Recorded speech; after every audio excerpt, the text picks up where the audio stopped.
જય દ્વારકાધીશ મિત્રો. તો આજે આપણે બનાવવાનું છે તુવેર બટાકા અને મેથીનું શાક, જે એકદમ દેશી ખાવામાં મજા આવે. મારે શું છોકરાઓ બટાકા એકલા કહેતા હોય તો એમના માટે જ દાણા અને મેથી નાખીએ તો મેથી ખાય તો સારું. શિયાળામાં મેથી ખાવી જ જોઈએ. તો એના માટે આપણે કુકર મૂકી દઈશું.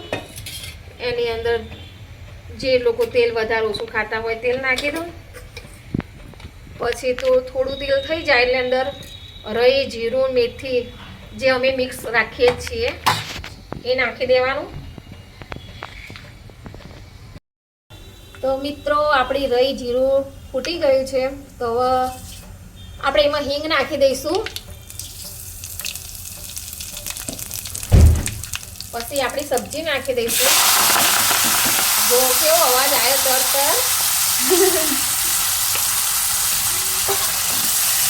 પછી એના હલાઈ નાખવાનું બરાબર, એકદમ તેલ ને બધું મિક્સ થઈ જાય ને એવી હલાઈ નાખવાનું. જો શાકભાજીનો કલર કેવો બદલાઈ ગયો, લીલોછમ થઈ ગયો. એટલે તેલમાં શાકભાજી શેકીએ ને એટલે લીલો કલર થઈ જાય.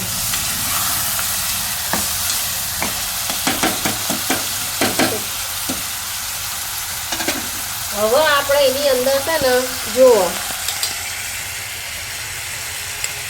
અડધી ચમચી હળદર નાખી દેવાની, થોડું ધાણા જીરું નાખી દેવાનું. આ મેહણાનું મરચું, હજુ મરચું નાખી દેવાનું. મરચું જેવું તીખું ખાતા હોય એવું નાખવાનું. અમે તો તીખું ખાઈએ એટલે થોડું તીખું. આપણે મેહણાના એટલે તીખું જ ખાઈએ.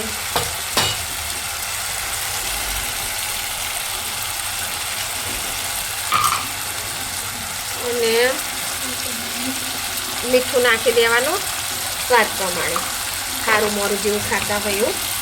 પછી એને મસ્ત આપણે હલાવી દેવાનું, એકદમ મિક્સ કરી દેવાનું. જોઈ લો તમે.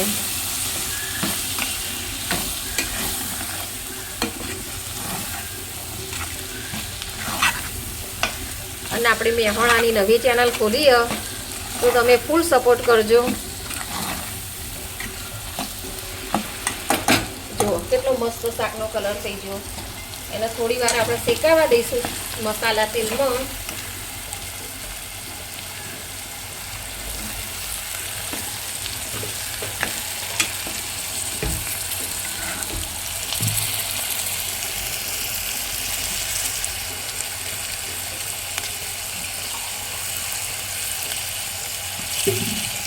જો મસાલા સબ્જી બધું સરસ મસ્ત એક રસ થઈ ગયું, શેકી ગયું.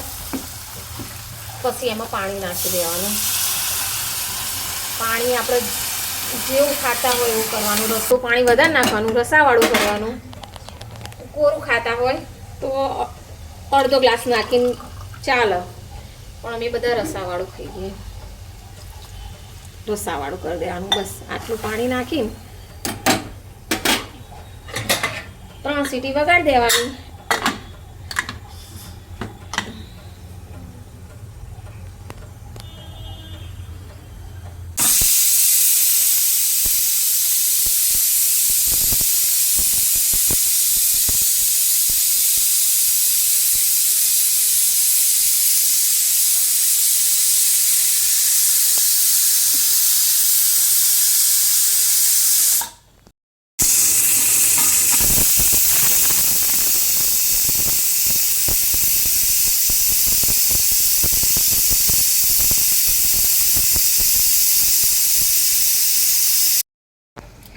તો મિત્રો આપણે શાકની 3 સીટીઓ વાગી જઈએ તો આપણે જોઈ લઈએ આપણું શાક કેવું થયું છે.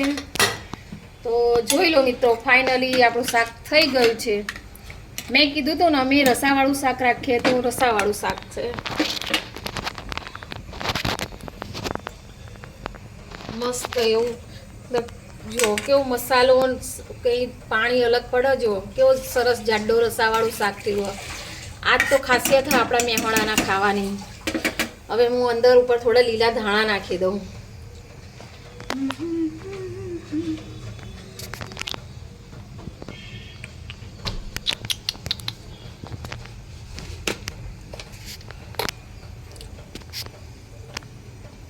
અત્યારે શિયાળામાં તો લીલા ધાણા બહુ જ આવે. અમે તો શું સાંજે માર્કેટમાંથી લાવીને પછી સુધારીને કમ્પ્લીટ કરીને ડબ્બામાં ભરીને મૂકી દઈએ શું એટલે તમારે 2-3 દિવસ ચાલી જાય. એટલે શિયાળામાં ધાણા વધારે જ ખાવા જોઈએ. અત્યારે શિયાળામાં સારા આવે,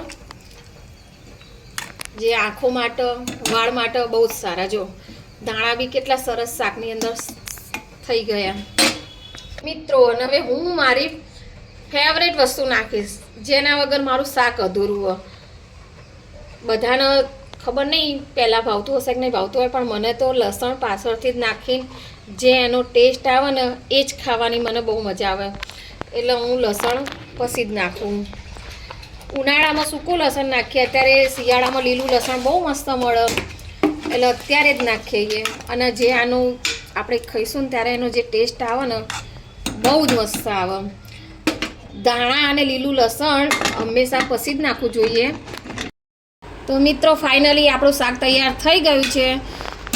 સરસ એવું મસ્ત મજાનું તુવેર બટાકા અને મેથીનું શાક. અને બાજુમાં હવે રોટલી બનાવીશું, ગરમ ગરમ રોટલી અને ગરમ ગરમ શાક ખાવાની શિયાળામાં બહુ મજા આવે. બસ જો હવે ગરમા ગરમ હું ફટાફટ રોટલી ઉતારી દઈશ. ગેસ ચાલુ જ છે અને તવી આપણી થઈ ગઈ છે. હવે સબ્જી થઈ ગઈ તો હવે ફટાફટ રોટલી બનાવી દઈએ. શિયાળામાં ગરમ ગરમ જ રોટલી અને શાક ખાવું જોઈએ.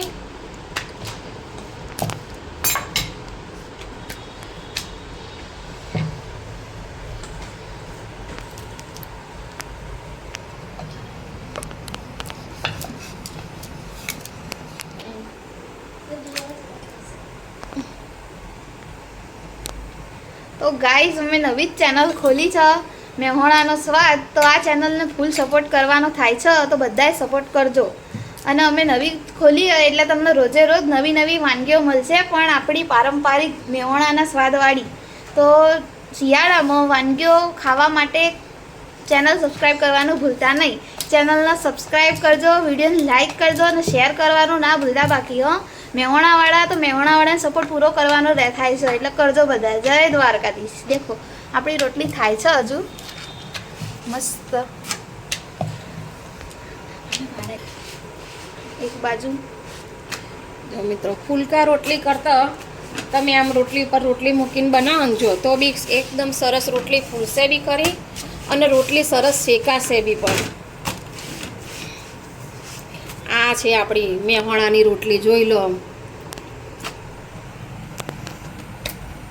તો ગાઈઝ આવું ગરમ ગરમ શાક રોટલી ખાવું હોય તો આવી દીધું. અને આવી જાઓ નવી રેસીપી માટે અમારા ચેનલને સબસ્ક્રાઈબ કરવા ના ભૂલતા. બાય. જય દ્વારકાધીશ.